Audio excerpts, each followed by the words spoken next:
ఓం Nivedita TV వీక్షకులకు అందరికీ కూడా పతంజలి యోగ సమితి తూర్పుగోదావరి జిల్లా తరఫున స్వాగతం. మీ యొక్క ఆరోగ్యాల్ని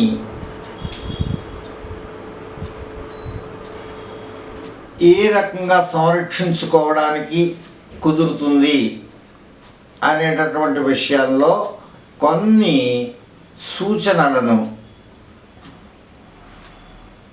యోగ ఋషి బాబా రామ్దేవ్జీ అందించేటటువంటి విషయాల్ని ధారావాహికంగా అందించబోతున్నటువంటి దాంట్లో ఇంట్రొడక్షన్గా ఈ రోజుని మీకు అసలు ఈ పతంజలి యోగ సమితికి గురించినటువంటి ఆరోగ్యం కోసం మనం యోగాని ఎందుకు చేయాలి, ఇలాంటి విషయాల్ని మనం డిస్కస్ చేద్దాం. యోగం అని చెప్పంటే ఒకప్పుడు సాధువులు ఋషులు వీళ్ళు హిమాలయ పర్వతాల్లోకి వెళ్ళి అక్కడ వాళ్ళ యొక్క ఆత్మ ఉద్ధరణ కోసం చేసేటటువంటి ఒక ప్రక్రియగా మనం భావించేవాళ్ళం. ఆ తర్వాత కాలంలో అది మహారాజుల చేత పోషింపబడి మహారాజులు ఆచరించేటటువంటిదిగా జరిగింది. ఆ తర్వాతి కాలంలో ధనవంతులకి మాత్రమే అందుబాటులో ఉండేటువంటి ఒక విద్యగా అందుబాటులోకి వచ్చింది. అయితే గత శతాబ్దంలో బికేఎస్ అయ్యంగార్ వారి యొక్క బావగారు అయినటువంటి కృష్ణమాచార్య వారి ద్వారా ఆ తర్వాత ఆధునిక కాలంలో గత 30 సంవత్సరాల నుంచి దాదాపు యోగ ఋషి బాబా రామ్దేవ్జీ యొక్క ప్రభావం వల్ల విశ్వవ్యాప్తమైంది. అలాగే 2015 నుంచి గౌరవనీయ ప్రధానమంత్రి గారి యొక్క కృషి ఫలితంగా అంతర్జాతీయ యోగా దినోత్సవం అనేటటువంటిది ప్రపంచమంతటా వ్యాపింపజేయబడి భారతదేశంలో దీని పునాదులు ఉన్నాయి అన్నటువంటి విషయాన్ని అందరూ గమనించడం అనేటువంటిది జరిగింది. అది మనం అందరం గర్వించవలసిన విషయం. మా దేశంలో యోగా పుట్టింది, మేమే యోగాకు ఆద్యులము అని చెప్పి మనం చెప్పుకుని గర్వించి మీసాలు తిప్పుకుందామా? ఆ యోగా నుంచి ప్రయోజనం పొందుదామా? యోగా నుంచి ఎటువంటి ప్రయోజనాలు పొందగలం అనేటటువంటి విషయాన్ని మనం చూస్తే మొట్టమొదటి ప్రయోజనం ఆరోగ్యం. యోగా యొక్క అంతిమ లక్ష్యం ఆరోగ్యం కాదు, కానీ మీరు భగవంతుడి గురించినటువంటి ఆలోచనలలో ఉండాలి, ఆత్మ సాక్షాత్కారం పొందాలి అని చెప్పంటే మీకు శారీరకమైనటువంటి బాధలు లేకుండా ఉండాలి. అందుకోసం అని చెప్పని మనకి బై ప్రోడక్ట్గా ఫస్ట్ ప్రోడక్ట్గా యోగా నుంచి మనకి హెల్త్ వస్తుంది. హెల్త్ వచ్చేటటువంటి ప్రాణాయామాలు, మిమ్మల్ని ఆధ్యాత్మికంగా ఉన్నతికి తీసుకెళ్ళేటువంటి ప్రాణాయామాలు, ఇలాంటి వాటి అన్నిటిని గురించి చెప్పినటువంటి మొట్టమొదటి యోగ శాస్త్రం మనం పతంజలి యోగ సూత్రాలు. అలాగే యోగ శాస్త్రము అని చెప్పంటే మనం చెప్పుకోవాల్సినటువంటిది భగవద్గీత. భగవద్గీతలోని 18 అధ్యాయాలు కూడా 18 రకాలైనటువంటి యోగాలు అని చెప్పంటారు. ఈ పతంజలి యోగ సూత్రాలు, భగవద్గీత ఇవన్నీ కూడా మనిషిని ఇప్పుడు ఉన్న స్థితి నుంచి ఉన్నత స్థితికి తీసుకువెళ్ళేటువంటిది. యోగా ద్వారా ఏం జరుగుతుంది అని చెప్పంటే ఒక రోగి నిరోగిగా మారతాడు, ఒక నిరోగి ఒక యోగిగా మారతాడు, ఒక యోగి ఉపయోగిగా మారతాడు. ఈ ఉపయోగులైనటువంటి వాళ్ళతో ఏర్పడేటటువంటి సమాజం ఏదైతే ఉందో ఆ సమాజము ఒక అద్భుతమైనటువంటి దేశాన్ని సృష్టించగలుగుతుంది. అది యోగా ద్వారా మనం సాధించగలిగేటటువంటిది. ఈ సాధన కోసం అని చెప్పని ఒక్కొక్కరు ఒక్కొక్క రకమైనటువంటి మార్గంలో పెడుతున్నారు. ఆరోగ్యంగా ఉండేటటువంటి దేశాన్ని తయారు చేసినట్లయితే, ఆత్మనిర్భర భారతదేశాన్ని తయారు చేయగలిగినట్లయితే, ఈ భారతదేశం ఇప్పుడు మన భారతదేశం అనేటువంటిది youngest country in the world. Youngest people ఎక్కువ మంది ఉన్నటువంటి దేశం మన భారతదేశం. ఈ దేశంలో ఉన్నటువంటి ఇప్పటి యువతని ఆరోగ్యవంతంగా మనం తయారు చేస్తే, వీళ్ళ నుంచి ఉత్పత్తి అయ్యేటటువంటి వస్తువుల యొక్క సామర్థ్యం వల్ల, వస్తూత్పత్తి పెరగడం వల్ల మన దేశం ఆర్థికంగా గొప్పగా ఉంటుంది. అలాగే అందరూ ఆరోగ్యంగా ఉన్నట్లయితే, ఆరోగ్య భారతావని ఏర్పడినట్లయితే, ఆ ఆరోగ్య భారతావని నుంచి మనం సాధించేటటువంటిది ఒక గొప్ప భారతదేశాన్ని. ఎందుచేత అని చెప్పంటే, ఆరోగ్యం కోసం పెట్టేటువంటి ఖర్చుని మనం తగ్గించుకోగలిగినట్లయితే, ఆ ఖర్చు ఉత్పత్తి రంగంలో మనం పెట్టగలిగినట్లయితే, దాని నుంచి మనం వస్తు సేవలను ఎక్కువగా పొందొచ్చు. అది మనం సాధించగలిగేటటువంటిది. అందుకోసం బాబా రామ్దేవ్జీ ఇప్పుడు ఏమిటి చేస్తున్నారు అని చెప్పంటే, ప్రతి ఊళ్ళోనూ, ప్రతి గ్రామంలోనూ, ప్రతి వీధిలోనూ ఉచితంగా యోగా నేర్పేటటువంటి కొంతమంది వ్యక్తుల కోసం అని చెప్పి వెతుకుతున్నారు. అలా వెతుకుతున్నటువంటి వాళ్ళ ద్వారా తన యొక్క వాణిని మన భాషలో, లోకల్ భాషలో అందరికీ అందించగలిగినట్లయితే, ప్రతి వీధిలోనూ ఒక యోగా సెంటర్ స్థాపించగలిగినట్లయితే, ఆ సెంటర్ ద్వారా మనం ఎంతైనా ఆరోగ్యాన్ని ప్రపంచానికి అందివ్వగలము. ఆరోగ్యవంతమైనటువంటి మనుషులను తయారు చేయగలము.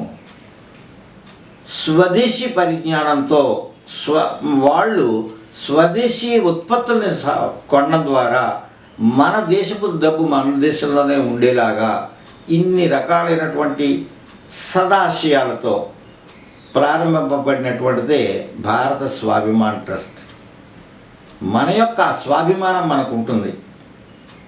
ఆ స్వాభిమానాన్ని రేకెత్తించడం కోసం ఏర్పడినటువంటిదే ఆయన యొక్క అడుగుజాడలో నడిచే శిష్య బృందం యొక్క కార్యక్రమాలన్నీ. ఇందుకోసం ఆరోగ్యవంతమైనటువంటి భారతదేశాన్ని తయారు చేయడం కోసం పతంజలి యోగ సమితి అనేటటువంటి సంస్థని ఏర్పాటు చేసుకుని, అలాగే యువకులందరూ కూడా భారతదేశం మీద అభిమానంతో ఉండాలి, అందరూ భగత్ సింగ్లా తయారవ్వాలనే ఉద్దేశంతో యువ భారత్ అనేటటువంటి సంస్థని, విషముక్త భారత్, విషం లేనటువంటి పంటలు పండించాలి అనే ఉద్దేశంతో కిసాన్ సేవా సమితి అని, మహిళలు ఆకాశంలో సగం అవనిలో సగం అని చెప్పంటాం, అలా వాళ్ళ యొక్క మహిళా పతంజలి యోగ సమితి అని, భారత స్వాభిమాన్ ట్రస్ట్ అనేటువంటి 5 సంస్థల గ్రూపు కలిపి భారత స్వాభిమాన్ ట్రస్ట్ అని చెప్పంటాం.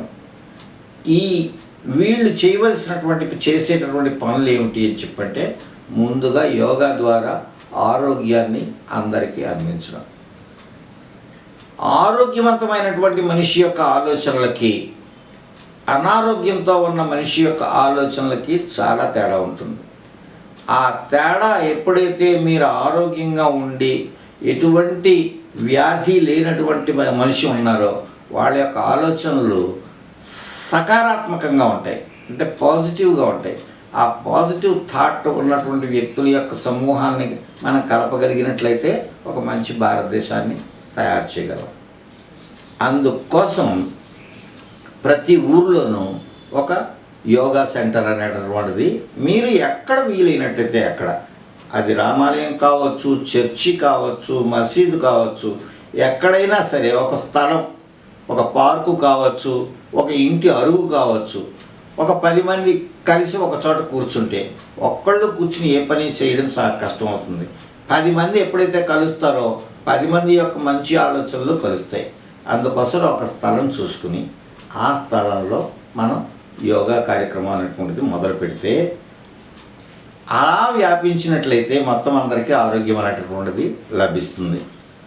ఇందుకు ప్రాణాయామాల్ని మనం ఎంచుకుంటాము. ప్రాణాయామము అని చెప్పంటే ఏమిటి అనేటటువంటిది మనం ఇప్పుడు నేర్చుకుందాం. ప్రాణము, ఆయామము. ప్రాణము అని చెప్పంటే మనం పీల్చే గాలిలో ఉన్నటువంటి శక్తి. దాన్ని మనం సైంటిఫిక్గా చెప్పుకుంటే ఆక్సిజన్ అని చెప్పంటాం. ఈ ఆక్సిజన్ వల్ల మన శరీరం, మనం తిన్నటువంటి ఆహారము ప్రతి కణానికి ఈ ఆక్సిజన్ కలిపి ప్రతి కణానికి అందడం వల్ల అక్కడ చర్య జరిగి శక్తి విడుదలవుతుంది. ఆ శక్తి వల్లనే అమ్మ కడుపులో చిన్న అణుమాత్రంగా ఉన్నటువంటి మనం ఈ రోజుని ఈ స్థితిలో ఉన్నాం. ఈ కణ విభజన జరగడం, ఇవన్నీ కూడా ఆక్సిజన్ను ఆహారము కలిసి శక్తి విడుదల కావడం వల్ల. ఈ శక్తిని మనం ఎంత పొందాలో అంత పొందలేకపోవడం అనేటటువంటిది మనకి అనారోగ్యానికి కారణమవుతుంది. అనారోగ్యానికి, ఆరోగ్యంగా మనిషి ఉండాలి అని చెప్పంటే 4 విషయాలు బాగుండాలి. అలాగే అనారోగ్యానికి కారణాలు 2. ఈ రెండిట్ల గురించి ఈరోజు మనం తెలుసుకుందాం. మనిషి ఆరోగ్యంగా ఉండాలి అని చెప్పంటే అతని యొక్క ఆహారం బాగుండాలి, అతని యొక్క ఆలోచన బాగుండాలి, అతనికి వ్యాయామం ఉండాలి, నిద్ర ఉండాలి. ఆహారము, ఆలోచన, వ్యాయామము, నిద్ర, ఇవి 4 ప్రాపర్గా ఉంటే ప్రతి మనిషి ఆరోగ్యంగా ఉంటాడు. ఇప్పుడు మన ఆహారము ప్రకృతికి దగ్గరగా ఉంటే ప్రకృతి ఎంత అందంగా ఉందో మన శరీరం కూడా అంత అందంగా ఉంటుంది. దీన్ని సైంటిఫిక్గా చెప్పాలి అని చెప్పంటే మన శరీరంలో పొటాషియము, సోడియము 8:1 నిష్పత్తిలో ఉండాలి. ప్రకృతి అన్నిట్లోనూ ఇంచుమించులు అలా ఉంటుంది. తోటకూర కావచ్చు, బీట్రూట్ కావచ్చు, మీరు ఏ కూర తీసుకోండి, అది చేప కావచ్చు, మాంసం కావచ్చు, వాటన్నిటిలోనూ ప్రకృతి సిద్ధంగా దొరికేది పొటాషియము, సోడియము 8:1 నిష్పత్తిలో ఉంటాయి. అయితే మనం ఈ పొటాషియంని వేడి చేయడం ద్వారా బయటికి పంపించేస్తున్నాం. అదనంగా సోడియంని చేరుస్తున్నాం. సోడియం క్లోరైడ్ ఉప్పు వేస్తున్నాం, అదనపు ఉప్పు వేస్తున్నాం. ప్రతి పదార్థంలోనూ ఉండేటువంటి ప్రకృతి సహజమైనటువంటి ఉప్పు కాకుండా అదనంగా వేస్తున్నాం. దానివల్ల ఆ ఉప్పుని బయటికి పోగొట్టాలి. మన శరీరంలో కూడా 8:1 నిష్పత్తిలో ఉంటుంది. బయటికి పోగొట్టాలి అని చెప్పంటే నీటిని ఎక్కువ వాడాలి, తాగాల్సి వస్తుంది. ప్రకృతి సహజమైనటువంటి ఆహారం తిన్నామనుకోండి, అందులోనే నీరు ఉండడం వల్ల మనం తక్కువ నీరు తాగుతాం. మొలకలు తిన్నప్పుడు కానీ, ఏదైనా పండు తిన్నప్పుడు కానీ మనం మంచినీళ్ళు తాగవలసిన అవసరం ఉండదు. అదే మసాలా కూర లాంటివి తిన్నామనుకోండి, మంచినీళ్ళు అస్తమాటు తాగుతుంటాం. అది కారణం. అలాగే మన ఆలోచనలు ఎప్పుడూ అద్భుతమైనటువంటి ఆలోచనలు సృష్టించేటువంటి బ్రెయిన్ ఇదే. నాశనానికి కారణమయ్యేటటువంటి ఆలోచన సృష్టించే బ్రెయిన్ ఇదే. ఎటువైపు మనం నడుపుతాము అనేటటువంటి దాన్ని బట్టి ఉంటుంది. అలాగే ఇంకొక ఇదేంటంటే సాత్విక లక్షణము, రాజసిక లక్షణము, తామసిక లక్షణము అని చెప్పంటారు. ఆలోచనలు కూడా అలాగే 3 భగవద్గీతలో చెప్పబడినటువంటిది. ఈ 3 మనం ఉదయం పూట సాత్వికంగా ఉంటాం. ప్రతి మనిషి కూడా ఎంత దుర్మార్గుడైనప్పటికీ కూడా సాత్వికంగానే ఉంటాడు. ఆ సమయంలో మనం మంచి ఆలోచనలు ప్రవేశపెట్టి మంచి ఆరోగ్యం గురించి మనం ప్రయత్నం చేసినట్లయితే మనకి ఆరోగ్యం వస్తుంది. 3వది నిద్ర.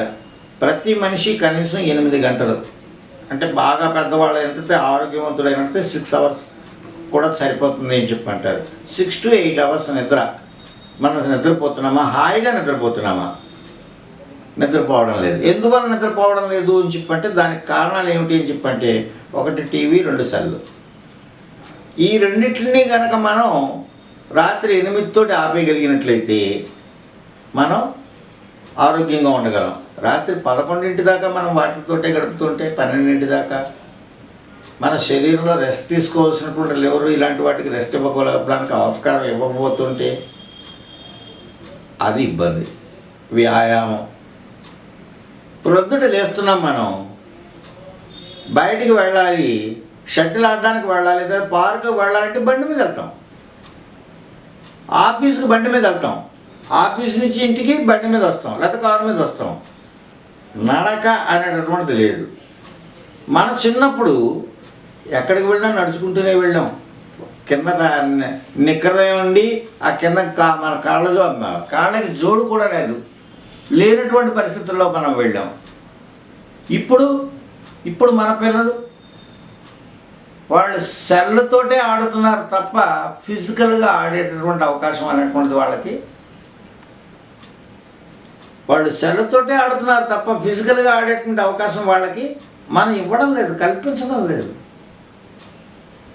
ఎందుచేత అని చెప్పంటే మనం మన చిన్నతనంలో ఎటువంటి ఆనందాన్ని పొందామో అటువంటి ఆనందాన్ని కాకుండా వేరే రకమైనటువంటి ఆనందాన్ని మన పిల్లలకి ఇస్తాం. స్ట్రెస్ ఎక్కువైపోయింది వాళ్ళకి, మీద మనం ఎక్కువ స్ట్రెస్ పెడుతున్నాం, అందువల్ల అనారోగ్యాలు వస్తున్నాయి.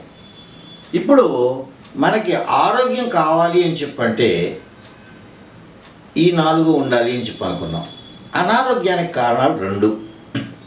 ఈ 2 ఏవేంటి అని చెప్పంటే మన శరీరంలో చూసుకుంటే డీజనరేషన్ ఆఫ్ సెల్స్, రెండోది హార్మోనల్ ఇంబ్యాలెన్స్. ఇప్పుడు మోడర్న్ మెడికల్ సైన్స్ ప్రకారం చూసుకున్నట్లయితే వచ్చేటటువంటి ప్రతి జబ్బు కూడా ఈ 2 కారణాల వల్లే వస్తున్నాయి. మన శరీరంలో 37 ట్రిలియన్ల కణాలు ఉన్నాయి. ఈ కణాలకి ఆక్సిజన్ సప్లై బాగా జరుగుతూ ఉంటుంది. జరుగుతున్నంతకాలం ఆరోగ్యంగా చక్కగా ఉంటాం. ఎప్పటి వరకు? ఇంచుమించు 10th క్లాస్ వరకు. ఈ లోపల కూడా ఆస్తమాకి సంబంధించిన, ఊపిరితిత్తులకు సంబంధించిన జబ్బులు ఉంటాయి. వీటిని కూడా వయసును బట్టి 3 రకాలైనటువంటి తత్వాలు మన శరీరంలో ఉంటాయి. చిన్నప్పుడు మనలో కఫ జబ్బులు ఎక్కువగా ఉంటాయి. జీర్ణ సంబంధమైనటువంటి వ్యాధులు ఉంటాయి యువతలో. వృద్ధాప్యంలోకి వచ్చేప్పటికి వాతాలకు సంబంధించినటువంటి వ్యాధులు ఎక్కువగా వస్తుంటాయి. ఇవి ఎందుకు వస్తుంటాయి అని చెప్పంటే మన జీవితపు దశలు అవి. వాత పిత్త కఫ సంబంధం అని చెప్పంటారు. ఇప్పుడు ఈ డీజనరేషన్ ఆఫ్ సెల్స్ ఎందుకు జరుగుతుంది అని చెప్పంటే మన యొక్క లంగ్ యొక్క కెపాసిటీ, ఆరోగ్యవంతుడైనటువంటి మానవుడి యొక్క lung capacity 5 litres of air. మనం 5 లీటర్లు పీల్చాం. మనం నార్మల్గా పీల్చేటువంటిది ఆరోగ్యవంతుడైనటువంటి మనిషి 15-16 సార్లు పీలుస్తాడు నిమిషానికి. అంటే 4 సెకండ్లకి ఒక శ్వాస అవుతుందన్నమాట. అందులో కూడా పీల్చడం తక్కువ, వదిలిపెట్టడం ఎక్కువ చేస్తాం మనం. అలా కాకుండా అంతా మీరు 1 సెకండ్ 2 సెకండ్లు పీలుస్తారు. 2 సెకండ్లో 5 లీటర్ల గాలి పీలుస్తారా మీరు? పీల్చలేరు కదా. దీని కెపాసిటీ అంతా నిండడం లేదు కదా, సగమే నిండుతుంది. ఆ సగం నిండడం కూడా ఎక్కడి దాకా నిండుతుంది? గాలి ఎప్పుడు పైకి ఉంటుంది కాబట్టి ఇక్కడ వరకే నిండుతుంది. ఇక్కడ వరకు మీరు నింపుతున్నారా? నింపడం లేదు. అందువల్ల లోపల ఉన్నటువంటి ఊపిరితిత్తుల్లో ఉన్న వాయుగోళాల్లో కొన్ని వాయుగోళాలు ఇన్యాక్టివ్ అయిపోతాయి. ఇన్యాక్టివ్ అయిపోయింది అని చెప్పంటే అవి డీజనరేట్ అయిపోవడం మొదలు పెడతాయి. దానివల్ల కఫ సంబంధమైన వ్యాధులు వస్తాయి. ఇప్పుడు మనం గాలి పీల్చిన తర్వాత అందులో మనం 1 లీటర్ లేదా 2 లీటర్లు గాలి పీల్చామనుకుందాం. 1 లీటర్ పీల్చామనుకుందాం. అందులో 200 ml మాత్రమే ఆక్సిజన్ ఉంటుంది. మిగతా 800 ml నైట్రోజన్, మందకొడి వాయువులు ఇలాంటివి ఉంటాయి. ఈ 200 mlలో 20 సెకండ్స్లో హార్ట్ నుంచి బయలుదేరి ఒక రెడ్ బ్లడ్ సెల్ మళ్ళీ హార్ట్ దగ్గరికి వస్తుంది. 20 సెకండ్స్ పడుతుంది. అంటే నిమిషానికి 3 సార్లు. మనం 1 లీటర్ గాలి పీలిస్తే అందులో 200 ml ఉంటే అందులోంచి ఒక బ్లడ్ సెల్ వెళ్ళి రావడానికి 20 సెకండ్స్ పడితే అలా మొత్తం శరీరంలో అన్ని భాగాలకి వెళ్ళలేక కొన్ని భాగాలకి సప్లై తగ్గిపోతుంది. కొన్ని భాగాలకి బ్లడ్ సప్లై తగ్గిపోతుంది. ఏ భాగానికైతే, ఏ టిష్యూకైతే, ఏ సెల్కైతే అందలేదో అది డీజనరేట్ అయిపోతుంది. దాంతో ఆ టిష్యూ పాడవుతుంది. ఆ టిష్యూతో ఏర్పడిన ఆర్గాన్ జబ్బు పడుతుంది.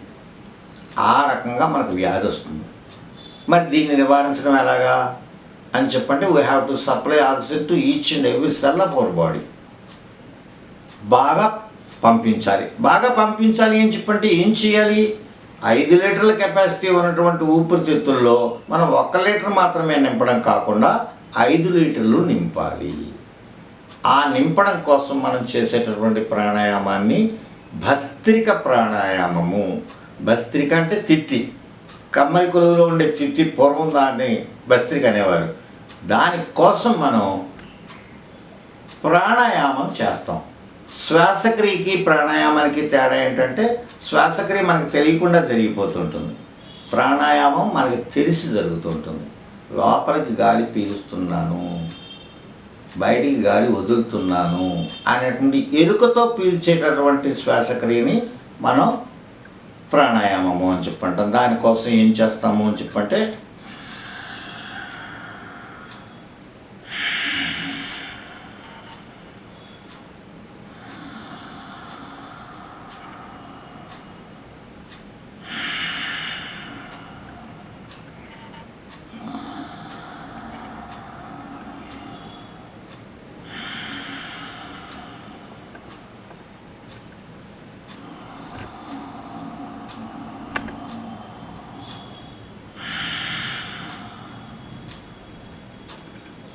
దీన్నే forceful inhalation and forceful exhalation అని చెప్పంటారు.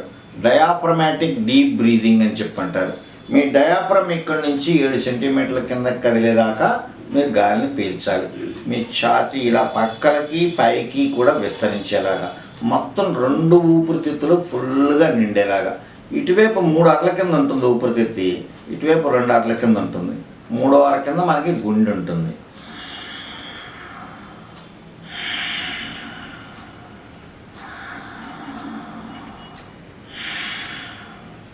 పోలీస్ రిక్రూట్మెంట్లో మనకి ఛాతీ గాలి పీల్చినప్పుడు 5 సెంటీమీటర్లు విస్తరించవలను అని చెప్పి ఉంటుంది ఒక నియమం. అలాగా మనం ఛాతీ విస్తరించేలాగా నింపాలి. ముందు కింద భాగంలో నింపాలి, తర్వాత పక్కన నింపాలి, తర్వాత పైన నింపాలి. అలా నా ఊపిరితిత్తులను నింపుతున్నాను అని మనసులో అనుకుంటూ నింపాలి. అదే సమయంలో భగవంతుడిని కూడా ప్రార్థించుతాం. అది మళ్ళీ తర్వాత చూద్దాం. ఇప్పుడు రెండో విషయం, అనారోగ్యానికి హార్మోనల్ ఇంబ్యాలెన్స్. మనకి 18 ఏళ్ళు వయసు వచ్చేంత వరకు అందరం చాలా చక్కగా ఉంటాం. 12 ఏళ్ల దగ్గర నుంచి హార్మోన్లో చేంజెస్ అనేటటువంటివి వస్తాయి మనకి. 12 ఏళ్ళు దాటిన తర్వాత 18 ఏళ్ళు వచ్చేంత వరకు మాదిరిగా బాగుంటాం. 18 ఏళ్ళు వచ్చేట లోపులో ఇప్పుడు మోడర్న్ పద్ధతిలో 10th క్లాస్ దగ్గర నుంచి మన హార్మోన్స్ ఏ రకంగా ఉండాలో ఆ రకంగా ఉండడం లేదు. ఎందుకు ఉండడం లేదు అని చెప్పంటే ఫిజికల్ యాక్టివిటీ లెస్ అయిపోయింది. అందువల్ల సెక్రెషన్ ఆఫ్ హార్మోన్స్ అనేటువంటిది తేడా వచ్చేస్తుంది.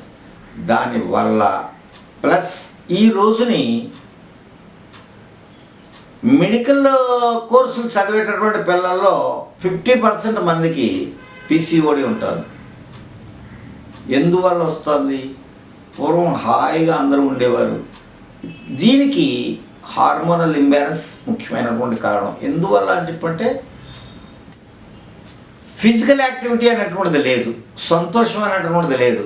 అలా లేకపోవడం వల్ల ప్రతి దానికి టెన్షన్ టెన్షన్ టెన్షన్. ఈ టెన్షన్ అంతా కూడా ఎక్కడికి వెళ్ళిపోతుంది? ఈ దేని మీద ప్రభావం చూపిస్తుంది అని చెప్పంటే మీ పిట్యూటరీ గ్లాండ్ మీద. పిట్యూటరీ గ్లాండ్ మీద మన చూపించేటువంటి ప్రభావం మొత్తం అది మాస్టర్ గ్లాండ్ కాబట్టి మొత్తం శరీరంలో ఉండేటువంటి అన్ని గ్రంథుల మీద చూపిస్తుంది. దానివల్ల థైరాయిడిజం, పీసీఓడి, తర్వాత ముఖ్యమైనటువంటి ప్రాబ్లమ్స్ అన్నింటిలోకి ముఖ్యమైనటువంటిది ఏంటంటే జుట్టు ఊడిపోవడం దగ్గర నుంచి ప్రతిదీ ప్రాబ్లమే. మొటిమలు వచ్చేయడం, సంతోషం అనేటువంటిది లేకపోవడం, తనం, టెన్షన్, చివరికి వచ్చేప్పటికి డిప్రెషన్లోకి వెళ్ళిపోతున్నారు. యువత డిప్రెషన్కి వెళ్ళిపోతున్నారు. ఒకళ్ళ మీద ఒకళ్ళకి అసంతృప్తి, కోపాలు, ఇవన్నిటికీ కారణం హార్మోనల్ ఇంబ్యాలెన్స్. ఆ హార్మోనల్ ఇంబ్యాలెన్స్ పోవాలి అని చెప్పంటే we have to do some exercise to our internal organs. ఈ ఇంటర్నల్ ఆర్గాన్స్గా ఉన్నటువంటి పేగులు, పెద్ద పేగులు, చిన్న పేగులు, పొత్తి కడుపులో ఉండేటువంటి అవయవాలు, హార్ట్, లంగ్స్, థైరాయిడ్ గ్లాండ్, పిట్యూటరీకి బ్లడ్ సప్లై బాగా పెంచడం. దానికోసం మనం కపాలభాతి అనేటువంటి ప్రాణాయామాన్ని చేస్తాం. అలాగే అనులోమ విలోమ ప్రాణాయామాన్ని చేస్తాం. వీటన్నిటి గురించి మనం నెమ్మదిగా ధారావాహికంగా నేర్చుకుంటూ ఒక్కొక్క హెల్త్ ప్రాబ్లము ఉన్నటువంటి వాళ్ళు ఏ ప్రాణాయామాన్ని ఎంతసేపు చేయాలి, ఎలా చేయాలి, దానికోసం చేయవలసినటువంటి ఆసనాలు ఏమున్నాయి, ఇలాంటి విషయాలన్నింటినీ కూడా మీకు ధారావాహికంగా మన నివేదిత టీవీ ప్రేక్షకులందరికీ కూడా అందిస్తూ అందరి యొక్క ఆరోగ్యాన్ని కోరుకుంటూ ఈ ద్వారా మీరు పొందేటటువంటి ఆనందాన్ని మీరు ఫీడ్బ్యాక్ ఇవ్వడం ద్వారా మీకు ఎటువంటి సందేహాలు ఉన్నటువంటిప్పటికీ కూడా వాటిని కామెంట్ బాక్స్లో మీరు చేసినట్లయితే వాటికి సమాధానాలు ఇస్తూ నెక్స్ట్ ఎపిసోడ్స్లో మనం మళ్ళీ కలుసుకుంటున్నాం. ఓం